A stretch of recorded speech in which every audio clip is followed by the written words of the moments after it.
यह एक ऐसी जगह थी जिसे आप गलती से ढूंढ लेते थे या जब आप खुद का कोई खोया हुआ हिस्सा ढूंढ रहे होते थे।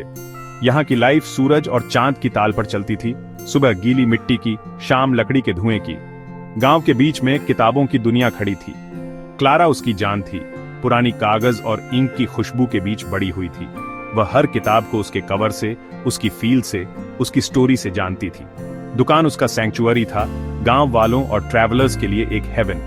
लोग सिर्फ किताबों के लिए नहीं आते थे, बल्कि क्लारा की शांत स्माइल और जेंटल वर्ड्स के लिए भी आते थे। बुक स्टोर गांव का मेमोरी कीपर था, जिसमें राजाओं, लवर्स और दूर देशों की कहानियां थीं।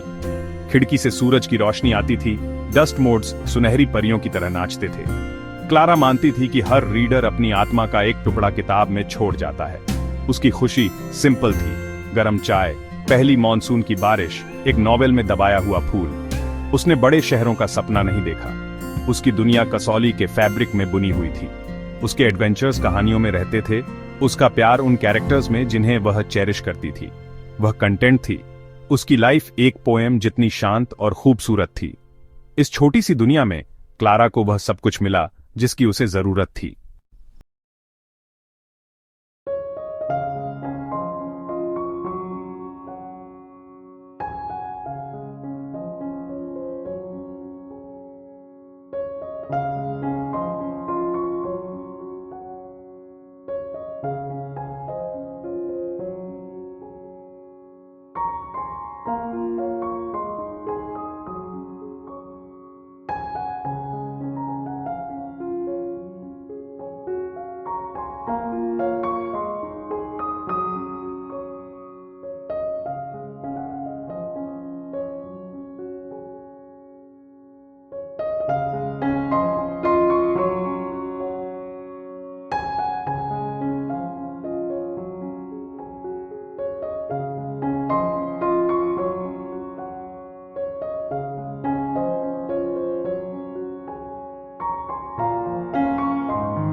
उनकी दोस्ती बारिश के बाद वाइल्ड फ्लावर की तरह खिली। शाम को वे जैस्मिन की खुशबू वाली गलियों में साथ चलते थे। नदी किनारे उन्होंने कहानियां और खामोशी शेयर की। पानी उनका एकमात्र म्यूजिक था। थॉमस ने गांव को क्लारा की आंखों से देखा, आम चीजों में खूबसूरती, हर चेहरे में दयालुता। क्लारा ने उसके शब्दों से दूर के शहरों को देखा, जीवंत और स्पष्ट। वह जमी हुई थी। वह एक ट्रैवलर था जो उसकी डालियों पर आराम कर रहा था।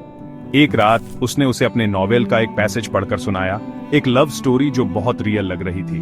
उस पल में हजारों तारों के नीचे उन दोनों को पता चला ये दोस्ती से कहीं ज्यादा था। फिर भी एक शैडो मंडरा रहा था। वे अलग अलग दुनिया के थे। उसका रास्ता बाहर की ओर जाता था, उसका घर पर रहता था। उनका प्यार नाजुक, खूबसूरत लेकिन सपनों से बंटा हुआ था। वे उसे पकड़ सकते थे लेकिन रख नहीं सकते थे। उनके बीच की साइलेंट दीवार बढ़ती गई। फिर भी उनके दिल शब्दों के बीच की खामोशी में बात करते थे। मॉनसून आ गया, पहाड़ियों को हरा कर दिया और उनके प्यार को गहरे रंगों में रंग दिया। उन्होंने बारिश में भीगे खेतों को एक्सप्लोर किया, गरम चाय और पकौड़ों पर हंसे, हर पल का मजा लिया। लेकिन सीजन बदलते हैं। थॉमस ने अपना नॉवेल खत्म कर लिया और शहर ने उसे वापस बुला लिया। जिस बातचीत का उन्हें डर था वह आखिरकार हुई। उसे जाना था। हंसी फीकी पड़ गई, वॉक शांत हो गई और कहानी अपने अंत के करीब आ गई। नदी किनारे एक ग्रे आसमान के नीचे उसने कहा, मेरे साथ चलो। क्लारा का जवाब सॉफ्ट लेकिन पक्का था, मेरी दुनिया यही है। वह उसकी दुनिया में खो जाएगी, वह उसकी दुनिया में पिंजरे में महसूस करेगा। वे समझ गए, सिर्फ प्यार ही गैप को नहीं भर सकता था। वह एक घुमक्कड़ था, वह एक घर थी, दो पैरेलल लाइनें, पास लेकिन कभी न मिलने वाली। बारिश गिरी, उनके आंसू छुपाए। उनका अलविदा साइलेंट था, उन सभी चीजों से भरा हुआ जो हो नहीं सकती थी। सीजन बदल गया और उनकी कहानी भी। गांव इंतजार करता रहा, अनचेंज्ड। क्लारा ने अगले चैप्टर के लिए खुद को तैयार किया। उसके जाने की सुबह क्लारा अपने बुक स्टोर के दरवाजे पर खड़ी थी। थॉमस ने उसे अपनी नई प्रिंटेड बुक दी जो उसे डेडिकेटेड थी, क्लारा के लिए, जिसने मुझे शांत जगहों की खूबसूरती सिखाई। उसने उसे पास पकड़ा, उसका एकमात्र टुकड़ा जिसे वह रख सकती थी। तुम हमेशा मेरी पसंदीदा चैप्टर रहोगी, उसने कहा, और तुम वह स्टोरी जिसे मैं बार बार पढ़ूंगी, उसने जवाब दिया। कोई ड्रामेटिक गुड बाय नहीं, कोई प्रॉमिस नहीं, बस अंडरस्टैंडिंग। वह चला गया और कसौली में लाइफ अपनी जेंटल रिदम पर लौट आई। क्लारा ने किताबें अरेंज की, कस्टमर्स पर मुस्कुराई, लेकिन उसके अंदर कुछ बदल गया था।